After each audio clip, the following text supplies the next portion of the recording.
Assalamualaikum warahmatullahi wabarakatuh.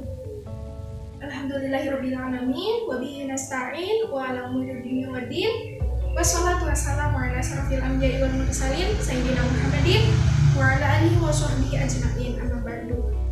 Alhamdulillahirrabbilalamin, ya, kita masih diberi kesempatan untuk belajar materi fisika di pertemuan yang ketiga ini pada hari Senin ini.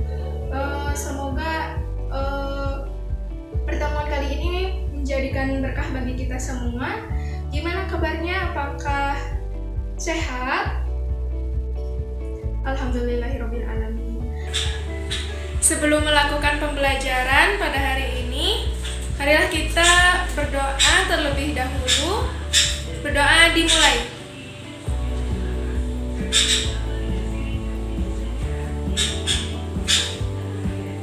Berdoa selesai. Sebelumnya Ibu akan mengabsen terlebih dahulu, ya. Yang pertama itu ada Rifki. Rifki hadir? Hadir, Bu. Wahya hadir. Kemudian ada Budi hadir? Hadir, Bu. Oh ya, hadir. Oke. Nah, sebelumnya Ibu akan mereview terlebih dahulu mengenai materi yang sebelumnya, yaitu mengenai gaya dan gerak. Nah, Ibu kemarin telah menjelaskan bahwa gaya itu dapat berupa dorongan atau tarikan yang bekerja pada suatu benda. Misalnya, ketika kita menarik meja, artinya kita sedang melakukan gaya. Begitupun ketika kita sedang mendorong meja, itu artinya kita sedang melakukan gaya. Nah, kemudian apa yang dimaksud dengan gerak? Nah, gerak itu kemarin Ibu telah jelaskan juga, yaitu perubahan posisi suatu benda terhadap titik acuannya. Nah, yang dimaksud dengan titik acuan itu adalah posisi pengamat awalnya berada di mana, seperti itu, ya. Nah, sehingga untuk materi pertemuan kali ini kita akan menjelaskan mengenai hukum Newton. Nah, hukum Newton yang akan Ibu bahas yaitu mengenai hukum Newton 1 dan hukum Newton 2. Nah, sebelumnya kita dapat dalam segala macam apapun, ya, khususnya kita menuntut ilmu mengenai ilmu fisika, pasti sepatutnya kita dapat mengambil manfaat serta dapat mengaplikasikannya dalam kehidupan sehari-hari gitu. Jadi sangat bermanfaat sekali untuk kita bisa memahami terhadap ilmu fisika, apalagi ada hukum Newton yang pastinya dapat diterapkan dalam kehidupan sehari-hari, sehingga kita bisa tahu gitu, ya, pengimplementasian dari teori ke kehidupan yang nyata. Nah, misalkan dalam kehidupan sehari-hari gitu, ya, ketika kita akan berkendara mobil nih, pasti kan kita memakai sabuk pengaman. Nah, untuk apa sih sabuk pengaman itu? Sebenarnya ada manfaatnya, ya. Ketika misal naudzubillah-nya kita terjadi kecelakaan, maka sabuk pengaman tersebut kita tidak akan terbentur karena tertahan oleh sabuk pengaman, karena posisi kita itu relatif terhadap mobil akibat dari sabuk pengaman yang kita pakai, seperti itu, ya. Kemudian ada lagi, misal nih Ibu akan memberikan sebuah kasus, nanti kalian isi LKPD-nya, Ibu akan memberikan LKPD ini. Tapi sebelumnya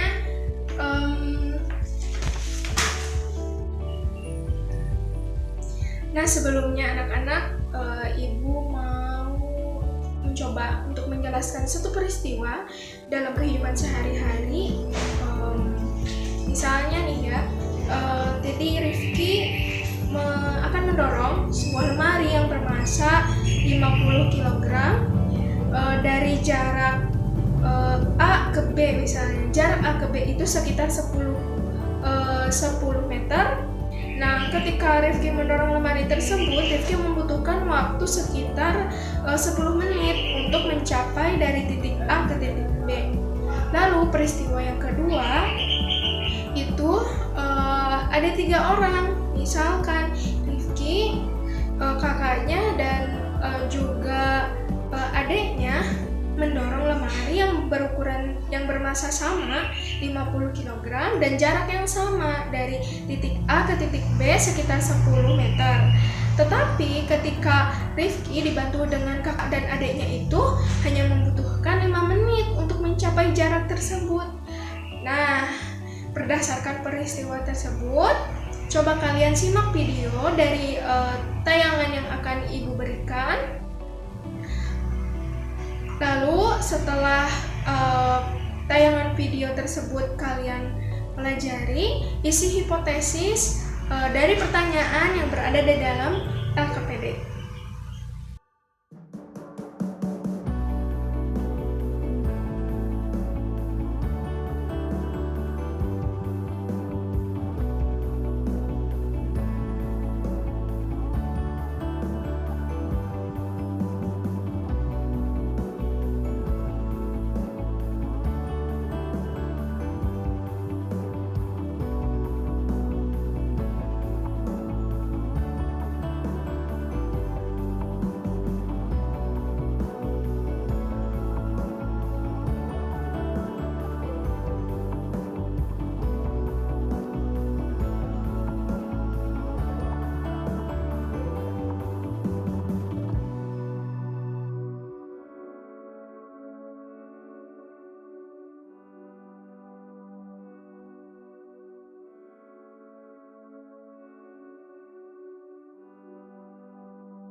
Nah, setelah menyimak penjelasan dari video yang telah Ibu berikan dan telah kalian kaji, apa ada yang mau ditanyakan?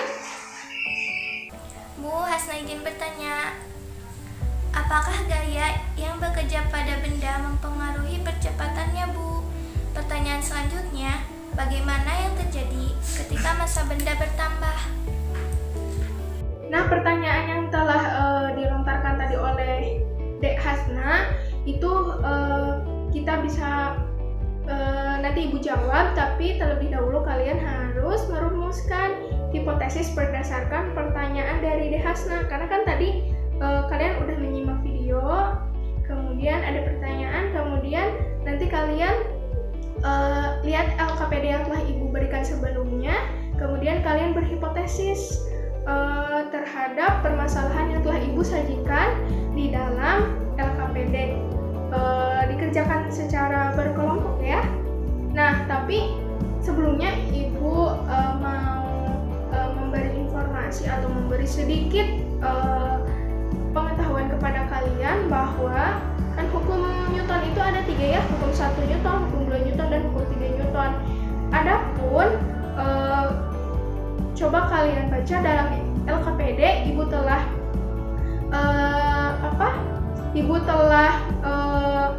memberikan suatu peristiwa itu mengenai hukum 2 Newton. Hukum 2 Newton itu kan kalian harus ingat ada variabel persamaan apa saja di dalamnya, sehingga kalian bisa mengisi hipotesis dalam LKPD yang telah Ibu berikan.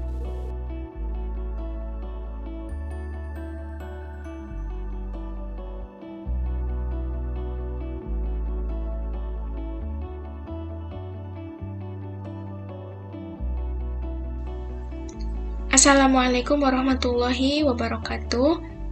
Di sini saya dan rekan-rekan saya merupakan kelompok 1 akan mencoba untuk praktikum mengenai hukum Newton, di mana sesuai dari LKPD yang telah diberikan oleh Ibu Dinan, praktikum ini menggunakan PET simulation, di mana PET simulation ini dengan judul Force and Motion Basic.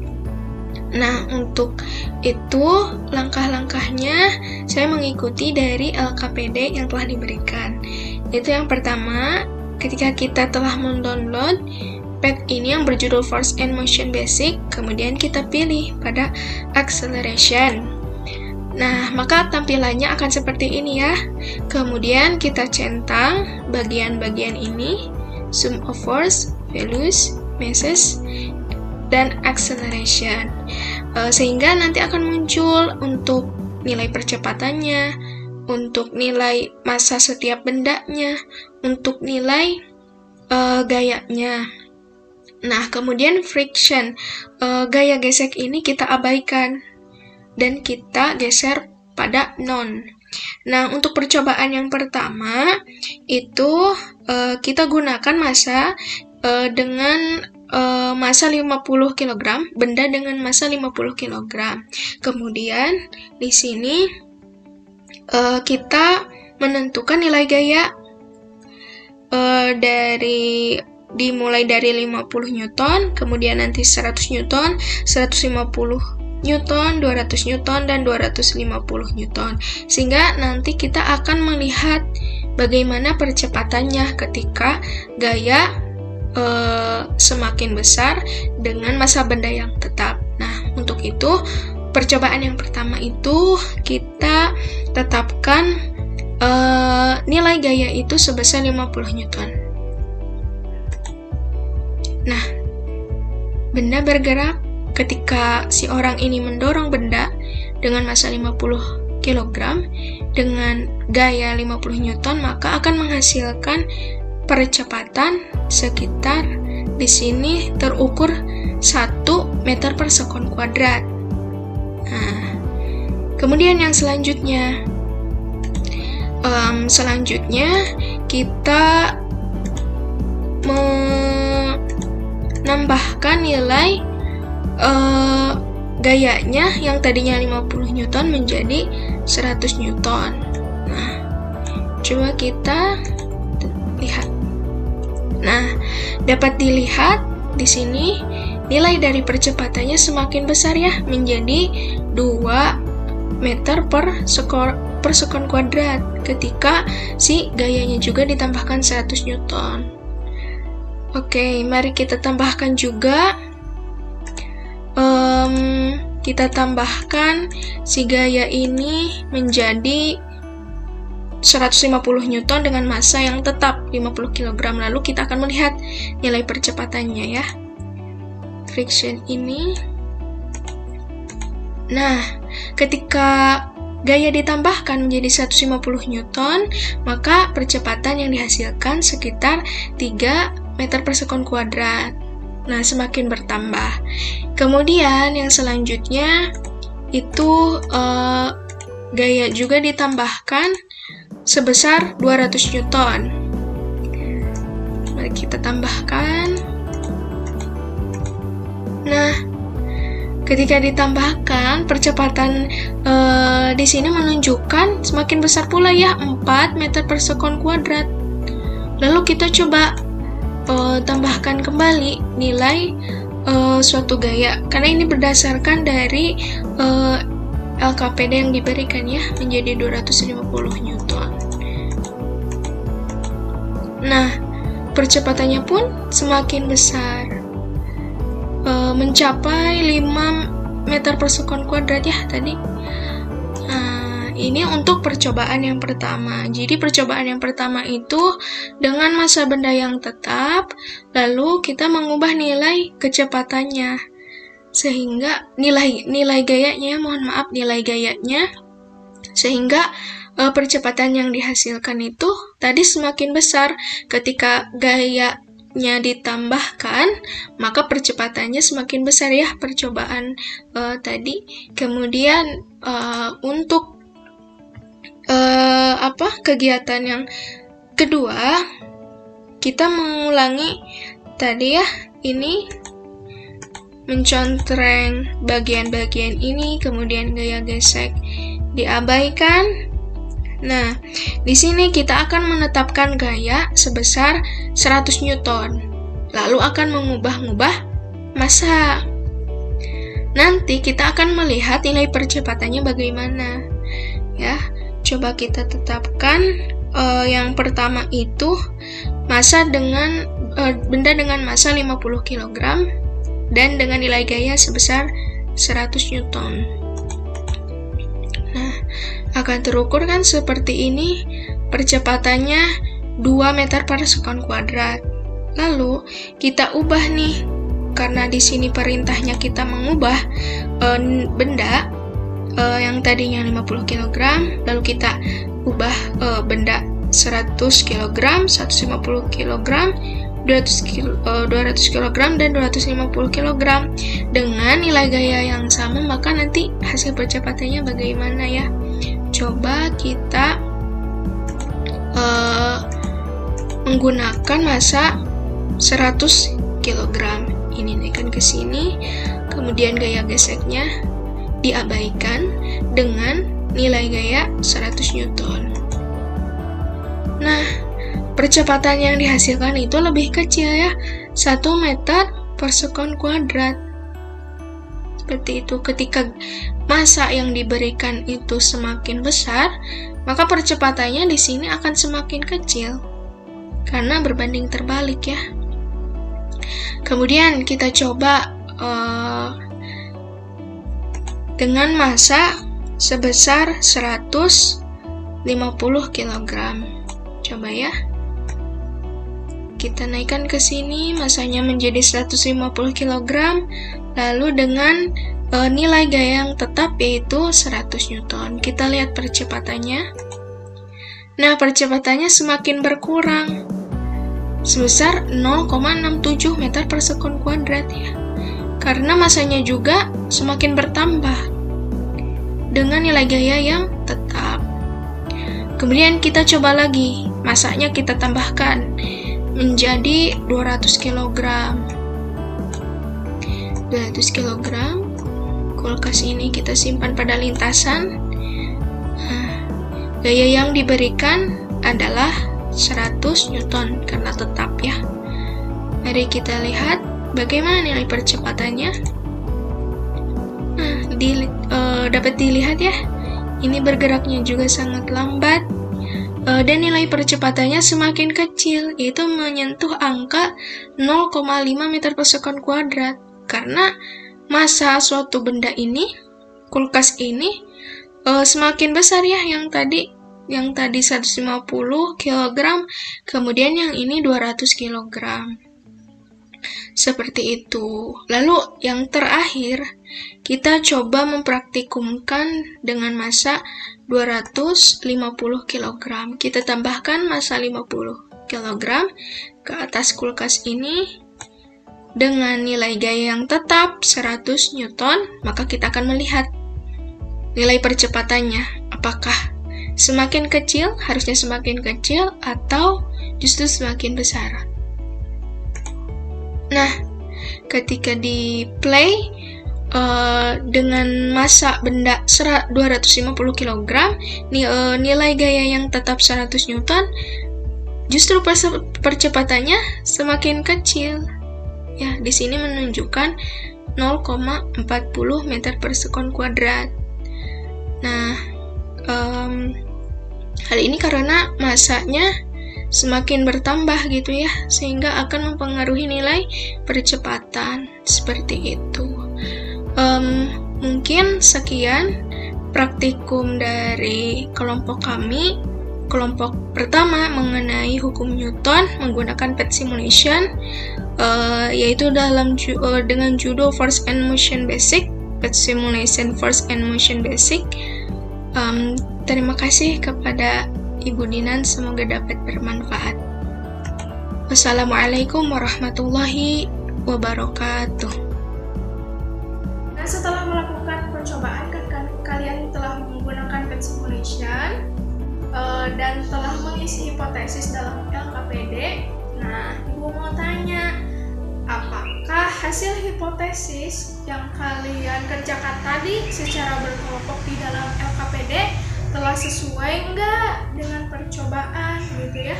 Apabila kalian telah hipotesis tersebut telah sesuai dengan percobaan, maka kalian telah telah memahami mengenai hukum Newton, terkhusus hukum 2 Newton. Nah, kalian kan tadi telah melakukan percobaan menggunakan PET simulation, kemudian telah disinkronisasi dengan hipotesis yang telah kalian buat pada LKPD yang telah Ibu berikan sebelumnya. Coba kalian coba simpulkan dan menyampaikan hasil percobaan yang telah kalian lakukan ya.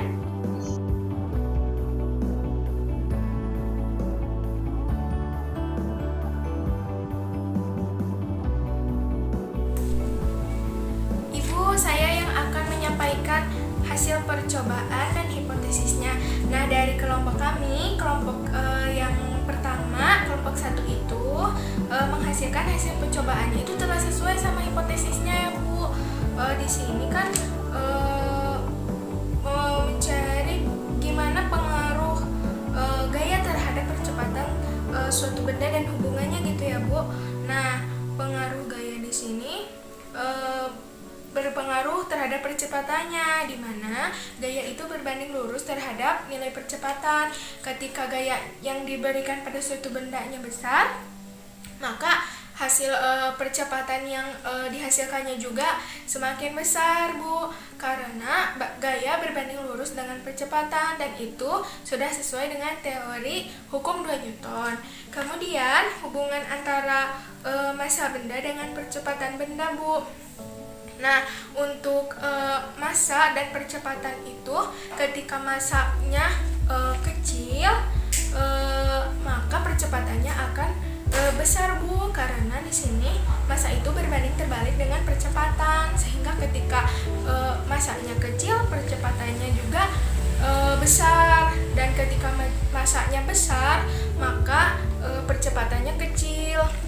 Nah, kemudian untuk misalnya jika si massa itu ditambahkan, maka akan mempengaruhi terhadap percepatan dan terhadap si gayanya. Jadi ketika massanya besar, nah massanya besar itu gaya yang dihasilkan itu akan semakin besar. Nah, sedangkan ketika si massanya itu besar, massa bendanya besar, percepatannya justru semakin kecil ya, karena massa itu berbanding terbalik dengan percepatan. Seperti itu Bu. Percobaan yang telah kita lakukan itu telah sesuai dengan teori yang ada. Begitupun hipotesis dari kami juga telah sesuai dengan hasil percobaannya Bu. Oh iya, terima kasih sebelumnya kepada kelompok 1 yang telah memaparkan hasil percobaan, dan Ibu lihat tadi hasil percobaan tersebut telah sesuai ya dengan hipotesis yang kalian buat. Artinya pemahaman kalian terhadap materi sekarang, yaitu mengenai materi hukum Newton, terutama hukum 1 Newton dan hukum 2 Newton, mungkin telah dirasa cukup. Semoga memang kalian memahami dengan benar-benar, dan Ibu sebelumnya akan mereview kembali materi mengenai hukum Newton ini, di mana hukum Newton yang pertama itu tadi, jika resultan gaya yang bekerja adalah sama dengan 0, maka benda yang tadinya bergerak akan tetap bergerak, kemudian benda yang diam akan tetap diam. Secara matematisnya itu, di mana sigma F itu sama dengan 0. Dan hukum 2 Newton itu berbunyi, jika resultan gaya itu berbanding lurus terhadap massanya dan percepatannya, itu kan menurut hukum 2 Newton ya, di mana di sini sigma F itu sama dengan massa dikali percepatan. Gaya berbanding lurus terhadap massa dan berbanding lurus terhadap percepatan. Jadi ketika misal si gayanya besar, maka otomatis percepatannya pun besar. Nah, di mana F di sini gaya itu adalah satuannya Newton, kemudian ada massa M itu satuannya kilogram, dan ada A itu percepatan, satuannya adalah meter per sekon kuadrat. Nah, seperti itu ya.